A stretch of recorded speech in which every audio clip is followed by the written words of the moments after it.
How many people with disabilities do you know? Somebody who cannot read, write, hear, see, or even move. I personally don't know any.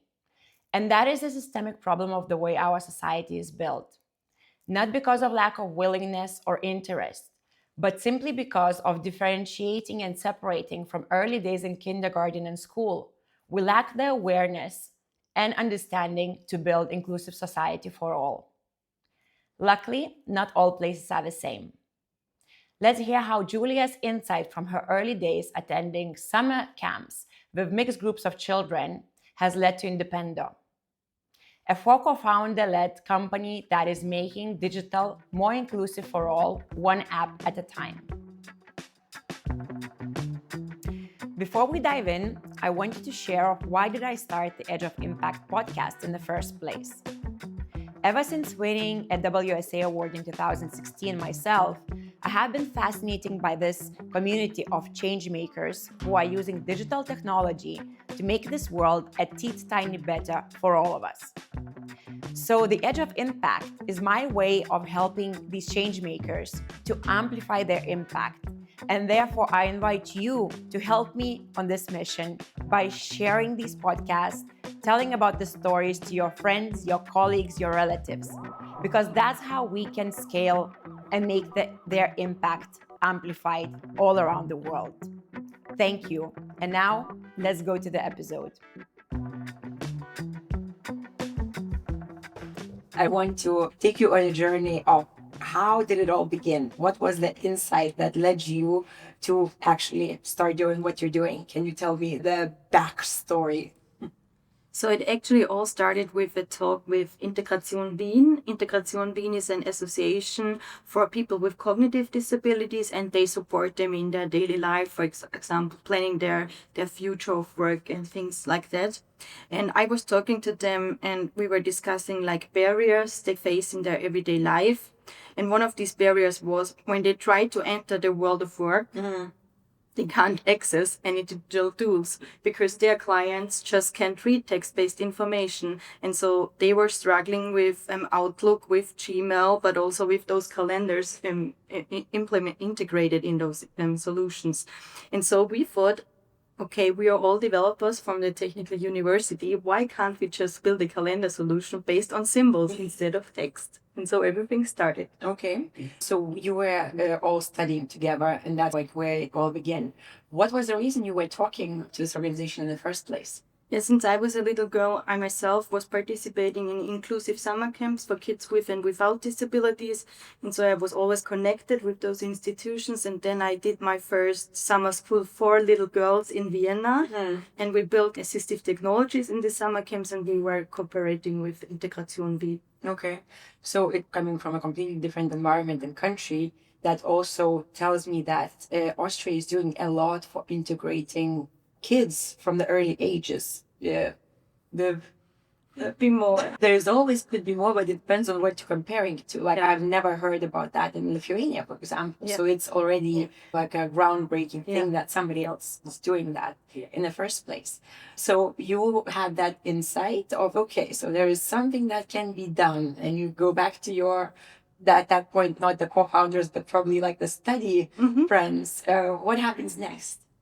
I told them about the solution, and then they went to a bar. Yeah, so we like after studies one day we were like sitting in a bar and like she told us about the idea, and then we just started prototyping a little bit, just putting things together, and then we went to a school in Vienna where we tried to learn more about what are the actual pictograms that they're using, how do they communicate in their current environment without digital tools, and then from that point on, we always had people who were able to talk to, always like Integration Wien, for example, or those schools. And then they became more. They like started in Vienna, and then it was all of a sudden Kintelfeld as well, and then Boas in Upper Austria as well.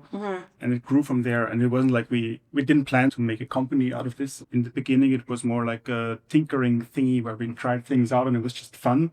And then at some point, people actually liked what we were doing and they were actually using it. And then in August of 2023, we decided to actually make a company out of that. We got a grant from the Austrian state, so we knew we had some money to start a company with. And then, it was, we just started working, 4 of us, and then we grew over time. How big is the problem? How many children are there in Austria, or I guess now adults as well? That is your potentially target audience. So in the DACH region, so Germany, Austria, and Switzerland, it's 819,000 people in institutions that could benefit from our solution. And in general, it's 240 million people worldwide that struggle with reading or writing text. Yeah. That is huge, right? And are there a lot of solutions that are trying to solve? Because like there are so many different aspects of how and which areas of cognition of text you could be solving, and you chose calendar. Can you tell me a bit more about specifically choosing calendar over anything else and the competitors in your space? Yeah, so the calendar, we started with calendar because it was the very concrete problem that Integration Wien had, and that's where we started with that. But the idea is actually much bigger. So we want to take this translation that we have from text-based to pictograms to audio and integrate it into journaling applications, help you share what did you do in the past, share pictures, because it helps our users communicating and sharing their memories with their parents. And in the long run, what we want to build is actually a translation mechanism that's similar to how you would translate from German to English, for example, and have that integrated in applications like a messenger or email. So one person could write pictures in pictograms, one person might speak to the application, another person might write to the application, and then we just translate all that. People can communicate through that. So it's almost inventing a new language. Yeah, we're building on what is there already. So the pictograms that we use, they're the de facto standard in the German-speaking region. So every region has their own set of pictograms that they're using, but at least in the German-speaking region, it's one set of pictograms that kids learn in school, for example, or when they first go to speech therapy. So they're familiar with that, and they don't have to, we're not inventing that language, we're bringing it to the digital world. And is the English pictograms different from German pictograms and all the... Okay. Yeah, there are differences in terms of illustration, but also in like ethical context. For example, if you go to the Eastern countries, you really have to take care of how to represent the woman, things like that. Yeah, those are also things we have to consider when we want to go to new markets. And then you are going and doing user testing and all of this. What are because I just can't imagine how then people are using their smartphone overall. Are they using smartphones considering that all the information is text-based? How do they operate that device now?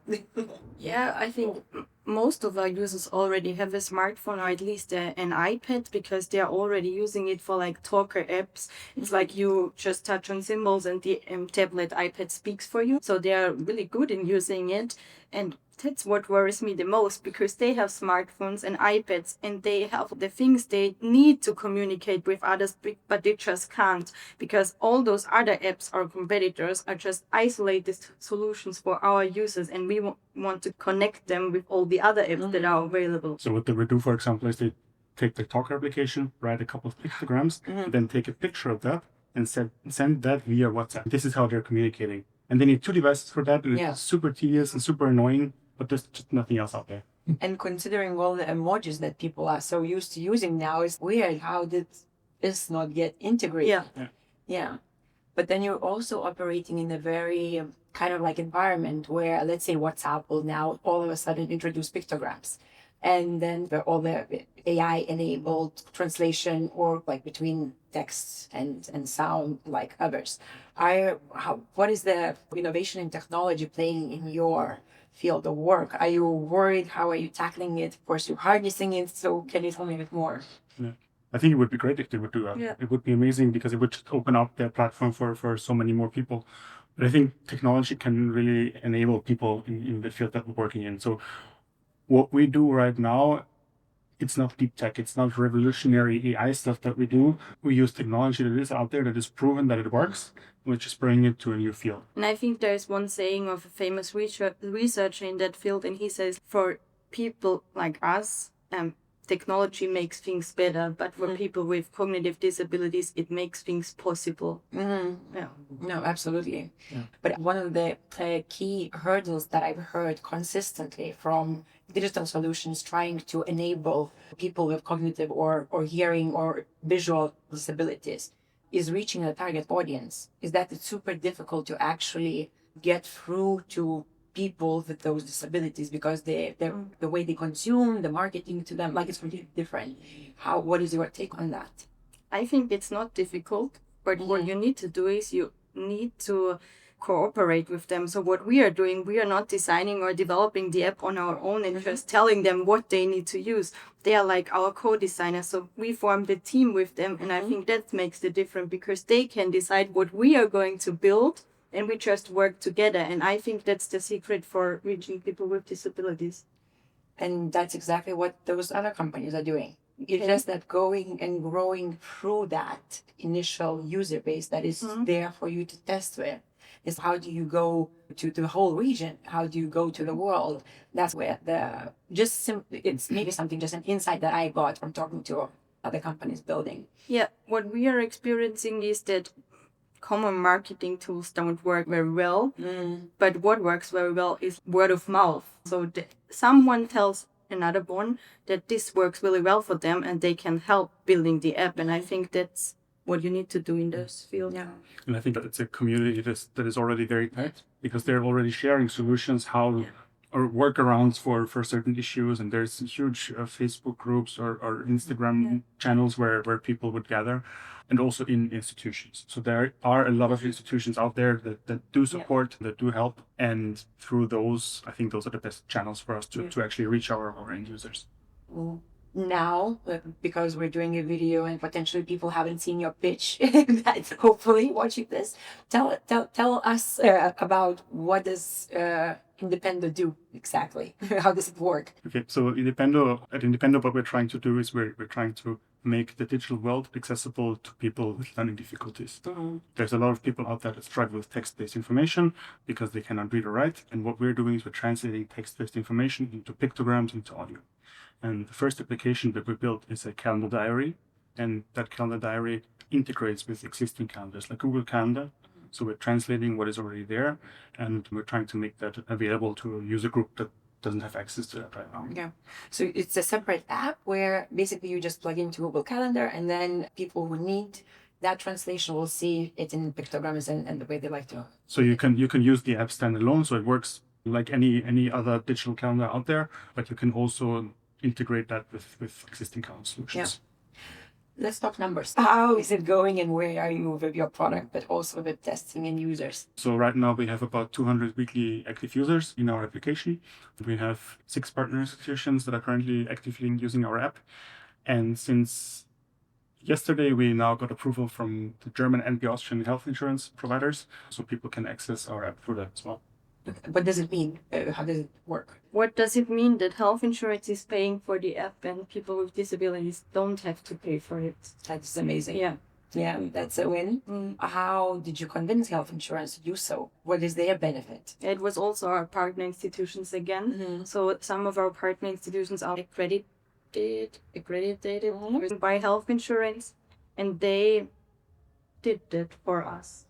Okay. So they have doctors involved, there are prescriptions that actually say, okay, the application that we built helps communicating, and now this can be shipped with their iPads, with their talker applications as well. So you're also getting your app installed on the application, like on the iPads and tablets. Yeah. iPads, tablets, obviously, but not Yeah. phones. Mainly iPads now. Yeah. Is it that people with disabilities have a different set of apps pre-installed on the devices, or you don't know, or? Yeah, they do. So when the health insurance is paying for the apps, they have a different set of apps already installed on the iPad. Yeah. And then basically, so would the insurance pay for everybody's apps, or do you have still certain differences? Yeah, they only pay for apps that are pre-installed. If you then install more apps on your iPad, they don't pay for it. And it's also the access to other apps is also kind of... Yeah. But I mean, it's probably the insurance only pays for the patients, or Yeah. like for the customers of insurance, right? Yeah. So that can be done. It's part of a package of insurance. Yeah.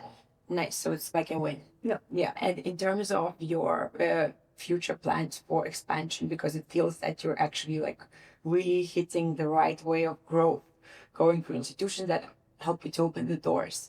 What is your plans for expansion and reaching more people in need?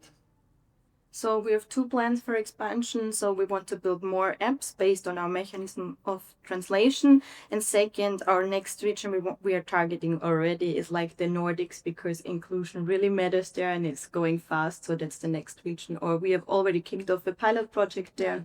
And why more apps and not the same app with more functions? So we thought about that and we decided to build dedicated apps because we don't want to overload the application that we have already. So what we want to avoid is to have 100,000 features in one application and then it can do everything, but actually it does nothing. So we want to build dedicated apps for dedicated use cases.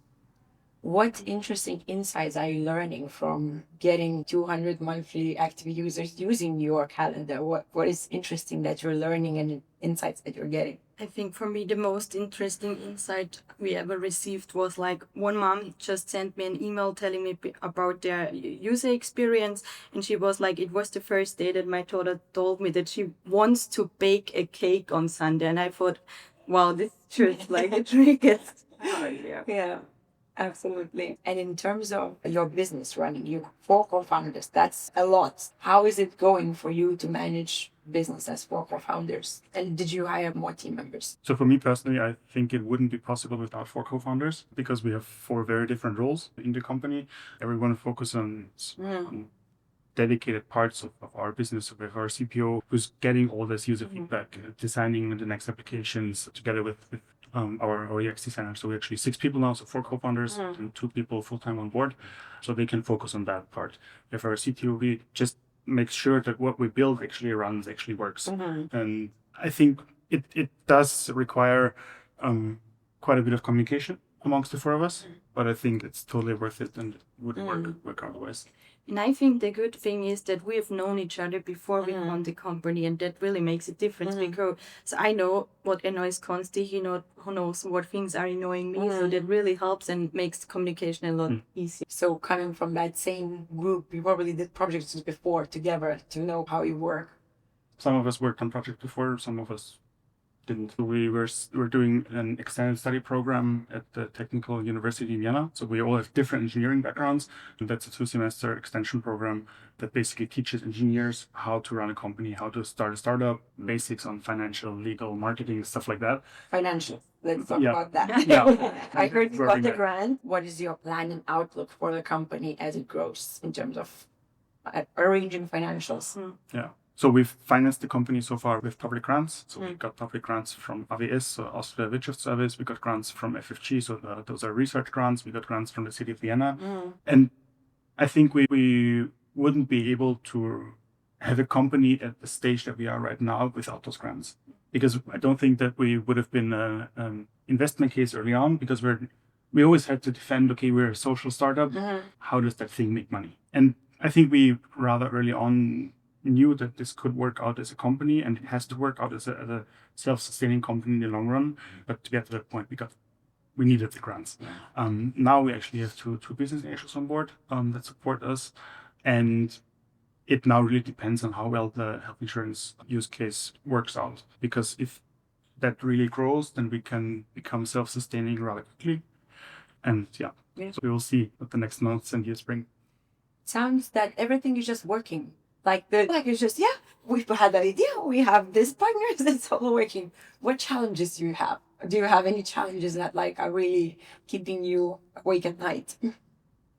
Not necessarily keeping awake at night, but I think growing with the company, because over the past year and a half, we grew quite a bit and things went very fast. And we started out as a fun project that we just did to actually a serious business where people are employed, where people are paid, where we have to do. Do you have more employees now? Yeah, so we're 6 people. So there's 2 full-time employees, and then we have 2 more who are part-time involved in companies. Yeah, it's a serious business now. And just personally growing with that, coming from, for me personally, from a software engineering background, so in a software engineering role, but I didn't have a business background, and growing with that. For me, it's also the personal growth. So it really needs a lot of personal growth, and sometimes you just have to take time for yourself. Yeah, absolutely. And it's incredible to hear how everything is coming together, which I think can be super inspiring for other people to learn from, right? And you're connected, something that has been with you from your little age to onboard more people to believe and actually see the impact. What is that thing that maybe a separate question for you both, but when you wake up in the morning and you're like the goal that you have and that mission, eternal mission that is driving you? Yeah, for me, it all comes down to digital inclusion, because I really cannot understand why it has to be like it is right now. And so that drives me everywhere, that I want to help make digital inclusion possible. And then you mean the way it is right now? Exactly that some people are completely excluded and not. Yeah. Because it doesn't have to be like that, right? There's really impressive technology out there, and AI is ruling the world, and we didn't manage yet to build solutions that really include people with cognitive disabilities or disabilities at all, and that really drives me. And do you think it comes down to a fact that's not necessarily a VC backable business that stimulates then companies to jump in on solutions for that? Why do you think till date, given that the internet was around since 1992, 95, why do you think that is until today? No, I don't think that it's because it couldn't be a VC-backed business. I think it can be. But I think it's just because there are barriers. People without disabilities don't communicate with people with disabilities at all. There are so many barriers, and we are just not used to talking and working together with them. And I think that's the problem, because you don't know what they really need if you don't talk to them. I think it's systemic barriers that create barriers in the minds of people. Yeah. Because for me personally, I went to high school in Austria and then to university, but I was never in contact with people with disabilities, just because they're basically two dedicated systems, two dedicated societies that exist in this country, and probably not just in this country, probably in other countries as well. And the reason is because someone chose to have a dedicated special education school system. And kids are separated when they're 4 years, 6 years old, and they go to a dedicated school system. And when you're simply not aware of the problem, there's also nothing you can do about it. And the same goes for university curricula in Austria, for example. So I did a master's degree in software engineering, and we had one lecture where someone told us, hey, maybe you have to make your websites accessible for screen readers, which is insane in my opinion, because we're the people that are building the digital infrastructure for the next 10, 15, 20 years. And just how architecture had to learn that they have to build buildings that are accessible for a wheelchair, for example, so does software engineering as an entire field. And when you don't teach the next generation of engineers how to do that, then the system will also not change. So I think it's a very systemic problem that there's very many screws that we could tighten or change or Are you doing advocacy, given that you're already partnering with institutions that are at the forefront of representing and connecting people with disabilities? We already do at universities. We're also giving workshops, like in Youth Entrepreneurships Week, also to make them aware of the problem. That's what I'm doing. I think you already also did that already, but I really want to do more. But I also have to, for me personally, find the courage to speak out loud, for example, on LinkedIn or something like that. Yeah. It's also personal. Yeah, there are a lot of reasons why people don't post on LinkedIn. Yeah. Final question, maybe. If you had a magic wand and could change one thing in your area of work, what would you change? So for me, because it's very close, I would change the curricula in universities, because it would just make essential people to digital infrastructure more aware of a problem that they just don't know of right now. I think that would be a very specific thing that would not take a lot of work, because there are insanely good researchers at the universities that really know what they're doing. Yeah. And just having that part of every curriculum, every software engineer has to learn math at university. And in the same way, they should learn how to design systems that are Navigation inclusive. Yeah. For me, I really would change like kindergartens, because for me, it all comes down to kindergarten. If you have ever been in contact with, always been in contact with people with disabilities from a very young age, it just feels so normal, and it should be normal, but it isn't, because there's so many stereotypes. So I would definitely start with kindergarten. I totally agree that people without disabilities just don't even think about it. Yeah. And that's the biggest problem. And with that, I want to invite you to follow Independo, share their story, introduce them to relevant stakeholders who can help them scale, improve, or reach more people in need. On that note, next week I will be bringing you another story from the Edge of Impact, where I will talk to a co-founder of Vuvo from Hungary. Vuvo is helping to improve students' grade point averages, retention rates, and graduate rates by reinforcing learning and reducing stress.